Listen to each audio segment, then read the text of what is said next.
रामकृष्ण हरी माऊली. आजच्या वारीच्या मुक्कामी आपण कालच्या विषयाला थोडंसं पुढे घेऊन जाणार आहोत. काल आपण स्वतःला जोडून घेण्यासंबंधी बोललो होतो.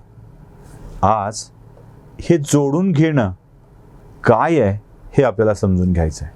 त्यासाठी पहिल्यांदा ज्ञानदांनी पसायदानामध्ये मागितलेली एक मागणी लक्षात घेतली पाहिजे.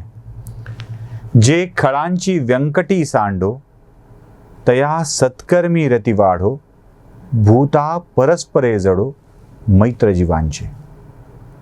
हे मैत्र जीवांचे आहे ना, ते जोडल्या गेलं पाहिजे. वारीत त्यासाठीच जोडल्या जायचं असतं, त्यासाठीच वारीमध्ये यायचं असतं. गंमत अशी आहे, तमासगिरांचे खेळ म्हणजे नर्तकींचे नाच, मग तमाशातल्या नर्तकींचे नाच की आताच्या काळातल्या डान्स बारवरचे नाच असतो. चोर आणि गुंडांशी केलेली मैत्री, दारूची नशा, वेश्येचं प्रेम, या गोष्टी जोपर्यंत सुरू आहेत ना तोपर्यंत बऱ्या वाटत राहतात. म्हणजे फक्त बऱ्या वाटत राहतात असं म्हणतो. आणि एकदा का हे ओसरलं, एकदा का हे संपलं की मग त्यात काहीच राम नाही असं वाटायला लागतं. खरा मित्र, खरा सखा ओळखण्यामध्ये जिथे गडबड होते आणि जिथे आपण अशा स्वरूपाच्या संबंधांना जोडू लागतो तिथे घोटाळा होत जातो. म्हणजे अगदी मुंबईत जीवाची मुंबई करायला गेलेल्या माणसांना मध्यरात्रीला मध्यरात्र करून वेगवेगळ्या ठिकाणी फिरून आल्यावरती स्वतःच्या खिशाला हलकं हलकं वाटायला लागल्यावर जी पश्चातापाची भावना होते ना, मग आजूबाजूच्या मित्रांचाही राग यायला लागतो. यांनी थांबवायला नको होतं का असं वाटायला लागतं. हे याच कुसंगतीचा परिणाम आहे. खरा मित्र ओळखण्यातली कला जमली पाहिजे. यात धुंडा महाराज देगलूरकर एक फार छान वाक्य सांगतात आणि ते मला खूप आवडतं. ज्ञानदेव आणि नामदेव, बघा, ज्ञानदेव आणि नामदेव यांची मैत्री झाली ना तर ती आनंददायी असते.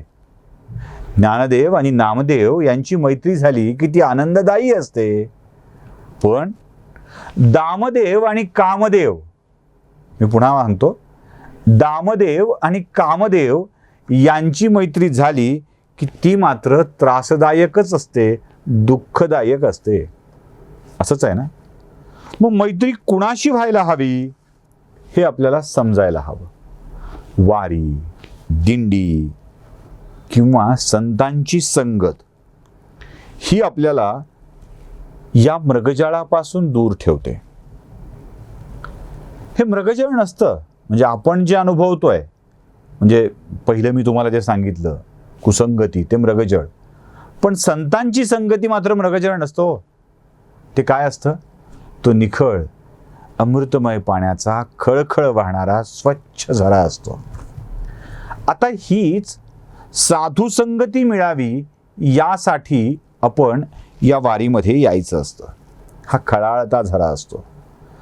मैत्री, संबंध, स्नेहभाव निर्माण होताना माऊलींनी फार छान सांगितल्या. म्हणजे मी मगाशी तुम्हाला पसायदानाच्या 2 ओळी सांगितल्या होत्या, खूप छान सांगितलं हो.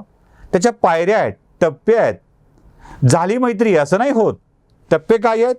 जे खळांची व्यंकटी सांडो, हा पहिला टप्पा आहे. दुसरा टप्पा काय? तया सत्कर्मी रती वाढो. आणि मग भूता परस्परे जडो मैत्र जीवांचे. पहिली 2 टप्पे पूर्ण केले की जुळलेली मैत्री किंवा पहिली 2 टप्पे करण्यासाठी जुळलेली मैत्री हीच आनंददायी असते. आणि अशी मैत्री आपल्याला वारीमध्येच मिळू शकते, संतांच्या संगतीमध्येच मिळू शकते. कारण ते योगी आहेत. योगी, युज, जोडणे. आत्म्याला परमात्म्याशी जो जोडतो तो योगी. मग हा योगी सन्मार्गीच असतो. कारण परमात्म्याला जोडून देणं असं सहज काम नाही हो, वाईटांचं काम नाही हो हे. म्हणून तिथे मैत्री जुळली पाहिजे. या मैत्रीमध्ये वारीत एक गोष्ट लक्षात येते बघा, या मैत्रीमध्ये सर्वात आदर्शवत मैत्री कोणती आहे बघा. आपल्या समोर प्रश्न असतो नेहमी की मग आदर्श मित्र कोणता. लोक आदर्श मित्रमंडळ स्थापन करतात, पण ते सगळेच मित्र आदर्श असतात का? नाही. त्यातून आदर्श शोधावा लागतो. आदर्श हरवलेला असतो म्हणून तर आदर्श नाव दिलेलं असतं. आदर्श हरवतो म्हणून आदर्शाचं नाव द्यायचं असतं, अवडंबर करायचं असतं. मग सगळ्या जगातली आदर्श मैत्री कोणती? तर ते मी मानतो कृष्ण आणि अर्जुनाची सगळ्यात आदर्श मैत्री आहे. ही आदर्श कशी आहे हो? कशामुळे हिला आदर्श म्हणायचं?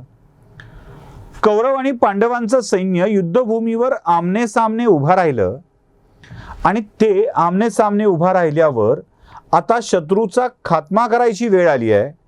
एक एक बाण चालवायची वेळ आली आहे आणि त्यावेळेला अर्जुनाच्या मनामध्ये स्नेहभाव जागा होतो, ममत्व जागं होतं, आपल्या आप्तांविषयीची भावना जागी होते आणि तो म्हणू लागतो की माझ्या समोर तर सगळे माझे आहेत, माझे आप्त आहेत, माझे सखा आहेत, माझे बंधू आहेत, माझे गुरु आहेत आणि मी काही युद्ध करणार नाही. आता अर्जुनाच्या मनामध्ये जागा झालेला हा स्नेहभाव, हा ममत्वाचा भाव दूर करायची जबाबदारी कृष्णावर येते. तेव्हा कृष्ण असं सांगतो की जो स्नेह आणि मैत्री स्वधर्म देश यांच्या मार्गात अडथळा बनून उभं राहतं ते कधीच योग्य नसतं. बघा, स्नेह स्वधर्म आणि कर्तव्य याच्यामध्ये आलं की ते कधीच योग्य ठरत नाही. देशहिताच्या विरोधात आल्यावर ते कधीच योग्य ठरत नाही. हे युद्धभूमीवर कृष्णाला समजावून सांगावं लागलं, तेव्हा अर्जुनाला ते समजलं आणि अर्जुन मग कृष्णाच्या त्या वाटेवरती निघाला. कृष्णाची ही वाट कोणती होती हो? ही वाट होती विचारांची वाट. वारी अशीच आहे. वारी पाय वाटेने चालायची नसते. वारीमध्ये चालणारी पाय आपली ही त्या जमिनीवरती चालत नसतात. वारी विचार वाटेवरती चालायची असते. सुसंगती सदा घडो, सुजन वाक्य कानी पडो. सुसंगती घडावी, सुजनांचे सज्जन लोकांचे वाक्य कानी पडावेत, यासाठी तर वारी आहे. म्हणून तर वारीमध्ये आपण सहभागी झालेलो असतो. वारी ही पाऊल वाटेने नाही, विचार वाटेने जाण्याची गोष्ट आहे. म्हणून तर आपण मागच्या मुक्कामी सांगितल्याप्रमाणे इथे जोडून घेतलं पाहिजे. जोडून कसं घेतलं पाहिजे? मैत्र जीवांचे म्हणून जोडून घेतलं पाहिजे. परम मैत्रीचा भाव देख, दुःख हिरोनी द्यावे सुख, साधू जीवाचे निरसोनी दुःख, परम सुख देत असे. बघा किती सुंदर ओळी आहे. साधू जीवाचे निरसोनी दुःख, परम सुख देत असे. हे परम सुख मिळवण्यासाठी इथे आलं पाहिजे. इथे मैत्र जीवांचे जोडलं पाहिजे. आणि हे मैत्र कसं असतं बघा, बंधूहुनही मित्र अधिकू, बंधूहुनही मित्र अधिकू, पुत्राहुनही विश्वासिकू. तो मित्र जो जाहला वंचकू, अजून एक सावधगिरीचा इशारा आहे. जो मित्र जो जाहला वंचकू, तो केवळ ठकू तो जाणावा. तो केवळ ठक आहे. जो वंचकासारखा तुमच्याकडे आलेला आहे तो केवळ ठक आहे, हे लक्षात घ्या. हे मैत्रजीवांचे जोडण्यासाठीची वारी असते. सद्गुणांशी जोडण्यासाठीची वारी असते. चांगल्या लोकांशी जोडणारी ही वारी असते. आणि हे मैत्रजीवांचे वारीमध्ये आपण जोडून घेतलं पाहिजे. आजच्या मुक्कामी आपण एवढं जरी समजू शकलो की आम्हाला वारीत जोडून घ्यायचं आहे, सुखाच्या शोधाला जायचं आहे, तेव्हा या मार्गावरती, या विचार वाटेवरती, नुसत्या मार्गावरती नाही, या विचार वाटेवरती आमच्यासोबत 4 चांगली मंडळी असली पाहिजेत. तो कृष्ण आमच्यासोबत असला पाहिजे. तो साधू पुरुष आमच्यासोबत असला पाहिजे, ज्याच्या ज्ञानाने, ज्याच्या ज्ञानाच्या तेजाने आमचा मार्ग प्रशस्त होईल आणि प्रकाशमान होईल. म्हणजे अंधारात कधीही ठेचकळून पडण्याची वेळ आमच्यावर येणार नाही.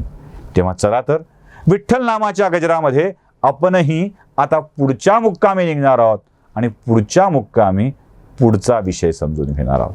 नमस्कार. जय हरी.